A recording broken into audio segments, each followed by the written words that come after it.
Assalamualaikum and hi, my name is Christina binti Abdullah. My matrix number is 13BTK23F1003. Bismillahirrahmanirrahim and Assalamualaikum warahmatullahi wabarakatuh. And good evening to Sir Rahman and all of my friends. My name is Cik Muhammad Ahmad Ashraf bin Abdullah and my matric number is 13DEE23F1026. My name is Nur Sabrina Zulaika binti Mazuki. My matric number 13DEP 23F1013. For my part, I want to explain about wiring. What is wiring? Wiring is a system of wires providing electric circuits for a device or building. Wiring is the installation of electric wiring. The connection of the nervous system or brain perceive as determined and innate behavior patterns. Wiring have three types. For the next my explanation, I will explain about three types of wiring. Wiring have three types. For first, cleat wiring. Cleat wiring involves the use of insulated wires that are supported or fixed on walls or ceiling. This method is known for its simplicity and ease of installation. Second, batten wiring. Batten wiring utilizes single core cable that are run along wooden battens fixed on wall or ceiling. This method is commonly used in domestic and small-scale installation. Lastly, conduit wiring. Conduit wiring is a method of electrical wiring where insulated wires are enclosed within metal or plastic conduits. This protects against physical damage and moisture while allowing for easy replacement or modification of wiring. In electricity, the phase refers to the dissipation of load. What is the difference between single-phase and three-phase power supplies? Single-phase power is a two-wire alternating current AC power circuit. Typically, there is one power wire, the phase wire, and one neutral wire with current flowing between the power wire through the load and the neutral wire. Three-phase wire is a three-wire AC power circuit with each signal 120 electrical degree apart. Residents home are usually served by a single-phase power supply, while commercial and industrial facilities usually use a three-phase supply. One key difference between single-phase versus three-phase is that a three-phase power supply better accommodates higher load. Single-phase power supplies are more commonly used when typical loads are lighting or heating, rather than large electric motors. I want to share about installing method distribution box, better known as DB.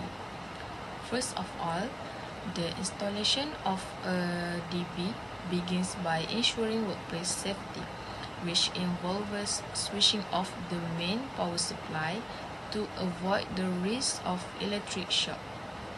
Next, mark the installation location on a wall that is easily accessible but protected from moisture and damage. Install the mounting board using screw and wall plugs, ensuring it is securely fixed and level with a spirit level. Position the DB on the mounting board, ensuring it is firmly attached. Then connect the main electrical cable to the terminal inside the DB and Install circuit breaker according to the different circuits. Each connection should be tested using a voltage tester to ensure there are no leaks or loose connection. Finally, conduct a comprehensive safety test to ensure all connections are functioning correctly before restoring the power supply. This is example of component for home building wiring.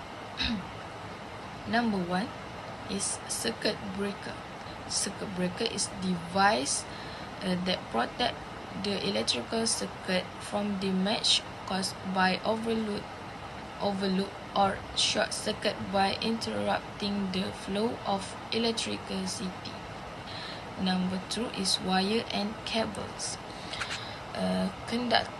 This is a conductor that transmits electrical power from the source to various outlets, device and appliances. Number 3 is switch. Switch is a device that controls the flow of electricity by opening and closing the circuit. Number 4 is outlet or socket. Points of connection where electrical devices are plugged into device power. They have two variants. This is a GFCI and AFCI. Number 5 is conduits and cranking. This is a protective tube and channel that house and protect electrical wiring from damage and ensure compliance with safety regulation. And number 6 is, of course, DB. This is a component that house circuit breaker, fuse, and distribution circuit. Number 7 is connector and terminal. This is component to join electrical wire or cable securely, ensuring a stable and safe electrical connection. As from me is hazard. This is a hazard from the wiring of a house. Hazard associated with construction wiring include electric shock by contact with live wire, fire risk due to overloaded circuits or improper insulation, and arc flash incidents that can cause severe burns.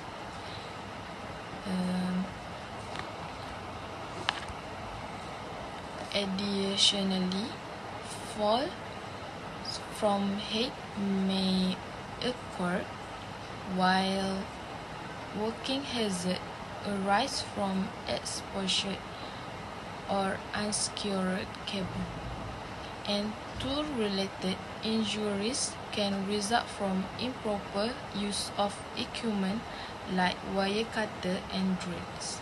And for my part of presentation, I will explain about how to do a wiring on whole house and how to take care of it. First thing first, to apply wiring on whole house, we must know about the structure of the house, and because of that, we will need the house blueprint. With the blueprint, we can make a better plan and design on how to make the wiring. The blueprint can help us to know where the outlet, switches, light and appliances will be. It also can help us to determine the electrical load for each room and circuit to ensure the system can handle it without overloading. The second step is we must get permit and permission from local building department. The reason for this is they can schedule inspection at different stages of the project to ensure everything meets their standard. Next step is Install main panel, which is breaker box. This is where the power will enter the house. From this point, connect the wires from each circuit to the appropriate breaker in the panel. Ensure each breaker is read for the specific circuit. Furthermore, we must check for final connection, which is install outlets, switches and light fixture, the wiring in the box. Lastly, we can test the connection after all of the steps at above are done. Use continually tester to check connection and turn on the main power at the breaker panel. Then, test each circuit to ensure everything is working correctly. Once the wiring is complete, schedule a final inspection with local building department. With that, they can address any issue identified during the inspection. For the next topic, I will talk about how to take care of wiring in our house. First, we must often check the wiring condition. This can make us much more beware about any sign of wear or damage like frayed wire or discolored outlet. Second, we must protect the wiring. We keep it dry from moisture to avoid corrosion and short circuit. After that, we should use the outlet wisely because the outlet is only for temporary use. Fourth, we must replace outdated wiring such as old aluminium or wires with newer and safer option.